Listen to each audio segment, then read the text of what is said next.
Luc Dumont en direct de Vevey en Suisse. Notre sujet aujourd'hui, 5 façons d'atteindre le sommet.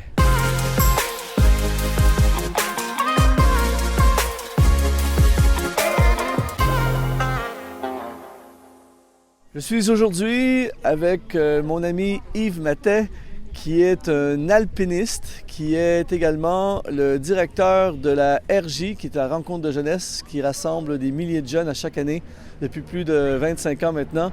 C'est un organisateur et quelqu'un qui organise cet événement fantastique à chaque année. Et c'est également un alpiniste qui a gravi des dizaines de sommets ici dans les Alpes. C'est quelqu'un qui n'a pas peur du vide. Et j'ai cru aujourd'hui que ce serait une excellente idée de lui demander de nous parler sur 5 façons d'atteindre le sommet. Alors, j'aimerais te saluer aujourd'hui. Bonjour, mon ami Yves. Bonjour, Luc. C'est vraiment bon d'être avec un Canadien ici au bord du lac Léman, dans ce magnifique paysage. C'est vraiment un magnifique paysage. Ton pays est vraiment très beau. Et ce n'est pas surprenant qu'on devienne alpiniste dans un endroit comme ça. Mais j'ai un peu, rien à voir avec toi, mais j'ai un peu monté des montagnes dans ma vie et je réalise à quel point il y a des parallèles entre monter les montagnes physiques et les montagnes dans nos vies, les projets de nos vies qui sont des sommets. Et est-ce que tu peux nous parler de ces 5 façons qu'on peut appliquer à notre vie pour atteindre des sommets? Quelles sont ces 5 façons que nous pouvons prendre dans notre vie pour atteindre des sommets? Mais volontiers. La première chose qu'il faut décider de faire quand on devient alpiniste, c'est de se fixer des buts. Et je pense que dans la vie, c'est un petit peu la même chose. Si tu ne te fixes pas de but, tu auras de la peine à t'entraîner, tu auras de la peine à souffrir, à préparer ton corps pour affronter les montagnes. Quand tu as un objectif qui est fixé, que tu as ça devant tes yeux, tu as ça dans ton regard, eh bien, ça va te permettre de te préparer d'une manière adéquate pour réussir la phase que tu as prévu de faire. On risque notre vie en allant en montagne et on doit se préparer. Alors quand tu fixes tes objectifs, eh bien, ça te permet de te préparer, ça te permet aussi de développer une hygiène de vie qui va avec tes objectifs. Parce que si tu veux réussir tes objectifs, il faut, par rapport pour certaines voies d'escalade que j'ai accomplies, il a fallu que je perde du poids par exemple. Parce que si je me promène avec trop de kilos, j'aurais de la peine à tirer mon poids en haut de la montagne. Il faut que tu développes cette hygiène de vie qui te permettra d'atteindre les buts que tu t'es fixés. Quand tu, par exemple, tu te lèves un week-end et tu vas attaquer un sommet, avant même de partir, tu sais exactement ce que tu vas faire, j'imagine. Oui, j'ai défini ma route, je sais exactement où je vais aller. J'ai préparé mon itinéraire. J'en ai parlé autour de moi parce que s'il m'arrive quelque chose, il faut qu'on puisse savoir où déclencher les secours. La Suisse est quand même assez grande. Si on ne sait pas où on est, c'est difficile à retrouver la personne. Donc les choses sont extrêmement bien préparées à l'avance. On va aussi vérifier 2-3 choses. Donc, ceux qui nous regardent en ce moment, qui sont au début, ils font face à une montagne dans leur vie, au niveau de leur entreprise, au niveau de leur vie personnelle, au niveau de leur financier, au niveau de leur ministère, tout ça. Toi, ce que tu leur conseillerais, s'ils veulent se rendre au bout, s'ils veulent atteindre l'objectif, le sommet, d'avoir un but précis, de clarifier, en fait, oui, précisément leur objectif? Absolument. Je pense qu'un objectif précis, un objectif clarifié, c'est quelque chose de très important pour notre vie aussi, quoi. Si on veut se marier, avec qui, comment, quel travail on va accomplir, comment est-ce qu'on va s'y prendre pour réussir les choses. Mais ce que j'aimerais dire, c'est le deuxième point, quand tu veux atteindre un objectif et que tu t'es fixé ce but, eh bien, il va falloir... Ce que j'aime bien avec la montagne, c'est que la montagne, c'est pas un sport qui se fait seul. C'est un sport où on a besoin de compagnons. Donc on va prendre avec soi des compagnons de cordée, on appelle ça la cordée, on est toujours attaché à 2 ou 3 sur une corde pour accomplir là où on veut aller. Et je pense que c'est bon dans la vie de tous les jours de trouver ses compagnons. En montagne, quand on s'attache avec quelqu'un, c'est l'autre qui tient notre vie entre ses mains. Donc si toi tu tombes, c'est lui qui te retient. Si lui tombe, c'est toi qui dois le retenir. Et cette confiance que tu vas mettre en l'autre, elle ne se donne pas, elle s'acquiert. Donc tu vas développer une amitié avec cette personne et tu vas y aller petit à petit pour voir s'il est capable de t'accompagner, s'il est capable, si tu as assez confiance en lui pour lui mettre ta vie entre ses mains. Et je pense que là, c'est vraiment quelque chose d'important. Donc dans la vie, il va falloir que tu trouves des compagnons de route. Tu ne peux pas atteindre un objectif tout seul. Même s'il est petit, mais je pense que tu as besoin d'être avec plusieurs. Et puis dans la vie, comme en montagne, j'ai des amis, ils sont extrêmement bons pour aller grimper au sud de la France, sur du rocher, du calcaire, où il fait beau, on est au soleil, face à la mer, c'est magnifique. Et puis j'ai d'autres qui sont bien meilleurs sur une paroi verglacée où il fait moins 15, où on est de nuit, etc. Donc j'ai des compagnons différents d'après la course que je vais faire. Donc, c'est extrêmement important de choisir, probablement notre entourage détermine l'altitude qu'on va atteindre. Et également, il y a des gens dans notre vie qui peuvent nous aider à atteindre certains objectifs, mais qui ne seront pas nécessairement utiles ou pertinents pour atteindre d'autres objectifs. Donc, il faut savoir le but et les personnes pour nous aider à atteindre le but, c'est ça? Oui, c'est exactement ça. Je pense que dans la vie, des fois, si tu veux ouvrir un business, si tu veux être un homme d'affaires, si tu veux savoir gérer ton argent, mais tu as besoin d'avoir quelqu'un qui est déjà un petit peu plus loin que toi, qui a de l'expérience à ce niveau-là, de la gestion de la finance. Puis si tu veux te marier, il aura peut-être pas les bons conseils, il aura des conseils extrêmement bons sur les finances, mais il sera peut-être très mauvais pour te donner des conseils de comment choisir ton épouse, de comment faire pour la garder.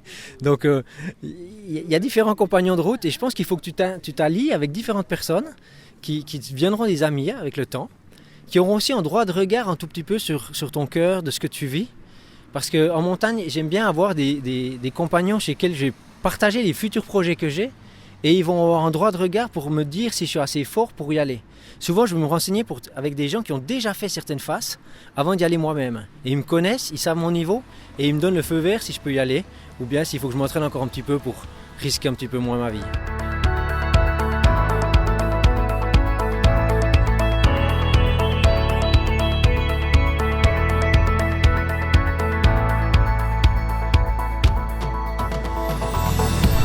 La montagne, pour quelqu'un qui n'a jamais été, les gens parfois ne réalisent pas à quel point ça peut faire très peur.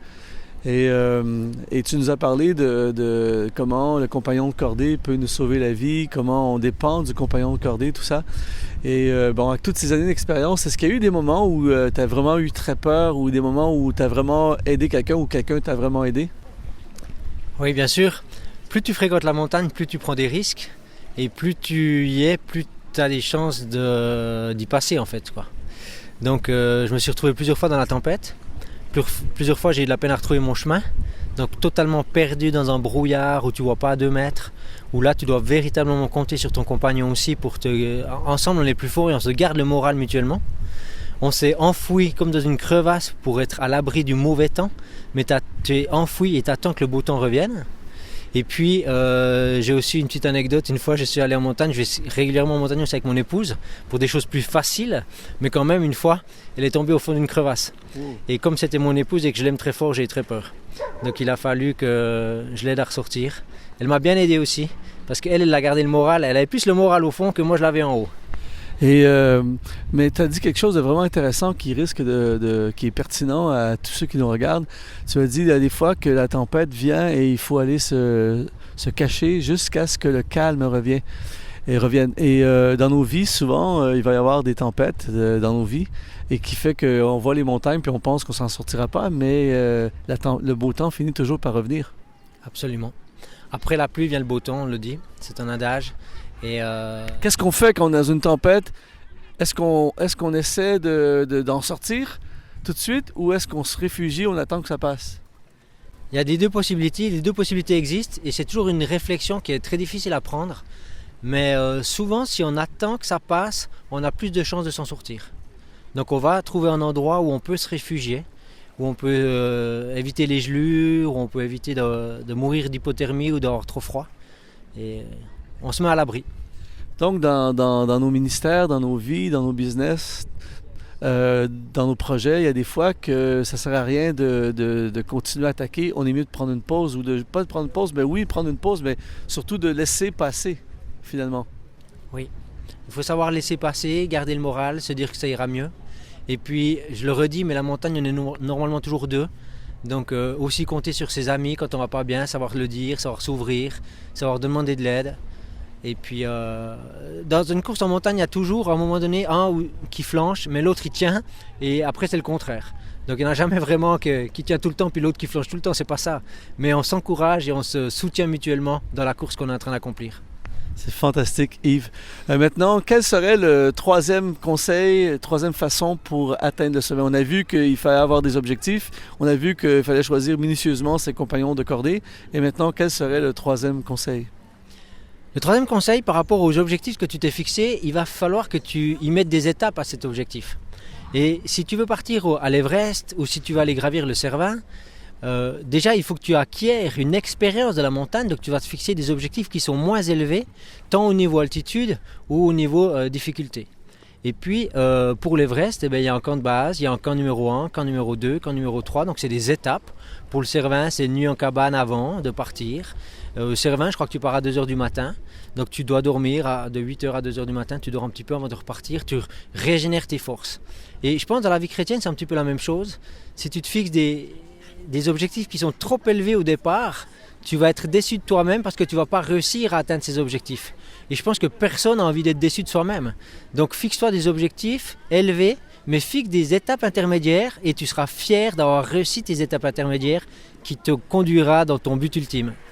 Tu diriges la RJ, qui est une convention de jeunes. J'ai participé l'an passé, c'est absolument phénoménal. 3500 jeunes qui viennent sur un week-end de partout en Suisse, tout ça.